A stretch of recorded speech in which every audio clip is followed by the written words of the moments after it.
Hi everyone, hope you are doing well from wherever you're watching this channel, depending on your time zone.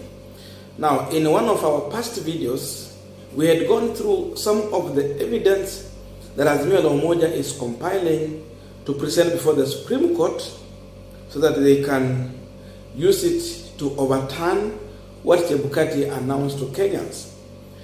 The truth of the matter is that whatever has been shared publicly is not the entire evidence Azimio want to use. Azimio is holding to very crucial evidence that they might not share as of now to the public. Until the right time is when they are going to release those evidence before the Supreme Court. That's the truth of the matter.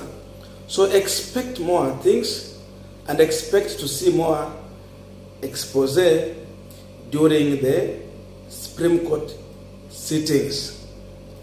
But beside this, there have been a bitter exchange between Miguna Miguna and CS Joy Mucheru. And if you go through this, you will read some panic from Miguna Miguna. And Miguna Miguna is trying to do this maybe to divert the attention of Kenyans on what Kenyans should be focusing on. So let us just go through the exchange between CS Joy Mucheru, who is ICT CS, and Miguna Miguna. Then we will understand where Miguna is heading to and why this much tension. This is what Miguna Miguna said. Azimio has used a kidnapped IEBC Kenya IT expert and a Chinese ICT hacker hired by Mucheru to erase Form 34S and insert their own fake Form 34S with the inflated figures for Raila Amolo Odinga so that the Supreme Court can declare Raila Amolo Odinga as president-elect. Let it be known by patriots. So, CS Mucheru just retweeted that tweet, and this is what he said about it. All this you know from Canada. It did not end there. This is the second tweet from Miguna Miguna again. Patriots and freedom fighters, watch that short man, Miguna kona mambo. Watch that short man, Mucheru, and his co-conspirator 24/7 until President-elect William Samoei Ruto is sworn in as the 5th president. Watch him even when he goes to the toilet. So he's telling people to watch on Mucheru wherever he's going. But now Mucheru decided to respond to Miguna Miguna, and this is what Joy Mucheru said. I think lawyer Miguna Miguna and Ahmed Nasri should stick to their profession. Always Mucheru this, Mucheru that. Don't you have your own lawyers to deal with? It's your big day at Supreme Court tomorrow. Focus, or are you going to be spectator like me? That is Joy Mucheru responding to Miguna Miguna. Now, the question that Kenyans are asking themselves is that why is Miguna Miguna focusing and taking his fight to ICT CS Joy Mucheru and not the politicians who have been arguing there and even other lawyers? That's the question we want to try and answer here. But before we go deep into that, just a quick request. You might be watching this channel, but you're not yet subscribed, so my humble request, please consider subscribing so that another time, once we release a video like this one, you will always get notified. Again, to all our channel subscribers and anyone who comment, I must say thank you so much for your unconditional support. Again, I'm requesting you to give this video a thumbs up so that YouTube can recommend our videos to more viewers. Back to our discussion. Now, among the issues that Azimio is asking is how the IBC allowed unauthorized people through backdoor to access the IBC portal and they got a chance to change some figures there, replacing forms and deleting some other forms there.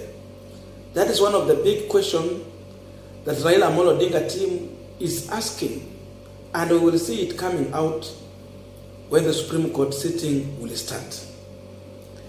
And because of this, you can see Miguna Miguna is now taking the Supreme Court fight at ICT CS Joy Mucheru, just to make sure that he is diverting the attention of Kenyans on what Chebukati and the team did during the tallying of the votes.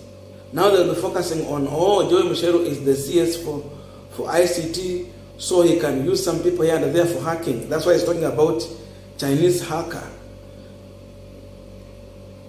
The issue is that there is possibilities that Chebukati and his team allowed some people to access the IBC portal in favor of one of the presidential candidates who probably could be the person he announced. That's why Azimio is questioning this issue. So Miguna is just here to divert the attention of Kenyans from the reality. Then they'll start focusing on talking about CS Joy Mucheru. Because the questions Kenyans are asking again is that IBC percentage of vote turnout was 64%. Now, those who voted manually, what was the percentage? Chebukati has not come out to tell Kenyans what happened. He has not declared how many percentage of people voted manually. And we know very well, in Kakamega, the entire country, one of the biggest country in Western region, for more than 800 voters, most of the polling station, it was very hard to be identified by the Kim's kit. So they had to go manually. I remember Boni Khalwale crying about this. So Kakamega, it was affected. Makueni County, it was also affected. We're talking about area which has 800,000 voters and another area which has more than 400,000 voters. Chebukati has not come out to tell us what percentages of people voted manually, because it is not only these areas, but these were the areas which was largely affected. We know there are other areas in this country who voted manually. Up to now, we don't know what is the percentage. But what we understand is that William Samoei Ruto, according to Chebukati announcement, he was ahead of railaodinga with about 250,000 votes. Now you're talking about county that will really give us the percentages. So look at that. Second question. Around 28 constituencies were not announced by the commissioner during tallying. And at some time, Kenyans just saw the screens going off at the bombers of Kenya. Then later, the IBC chairman Wafula Chebukati just emerged and announced the winner. The question is, why did the screen went off? What was the business happening there? This is the time these people were trying to change figures here and there in the IBC portal, or what was happening? These are the questions that Miguna should be asking here. But instead they want to divert the attention rather than answering the question, the possibility of some people getting a backdoor access to IBC in someone's favor, and just concluded and announced the result. So Chebukati up to now, he has not told the Kenyans how many votes he got from the 28 constituencies that were not announced. And you know, this vote can maybe turn out to a tune of maybe 500,000 votes or even 600,000 votes. This can be about two counties. 18 constituencies can collectively make about 2 counties. So that's huge. You are talking about more than 600,000 votes. Chebukati has not accounted for these votes. He has not explained to Kenyans what went there. But again, just to tell you what happened or what might have happened at the at the polling station. The truth of the matter is that in 2017, there was a question where the Deputy Chief Justice Mwilu asked about the ballot papers that were not marked. Someone gets 6 ballot papers. Then it used only to mark on the presidential ballot paper. Where are the other 5 papers going to?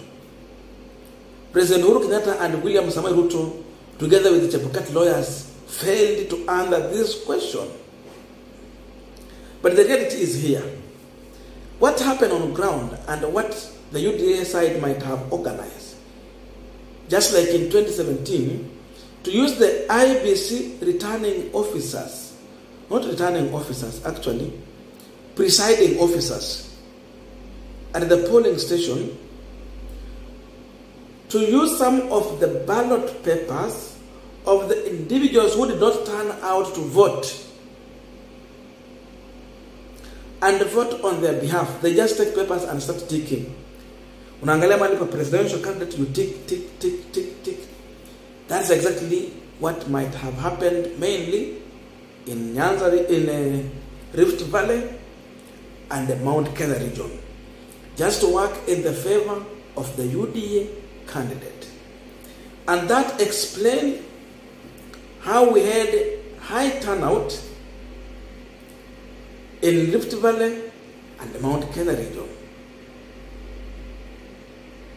And that also explained how UDA managed to get how the UDA presidential candidate was getting more votes compared to what all the governors were getting in some of these counties.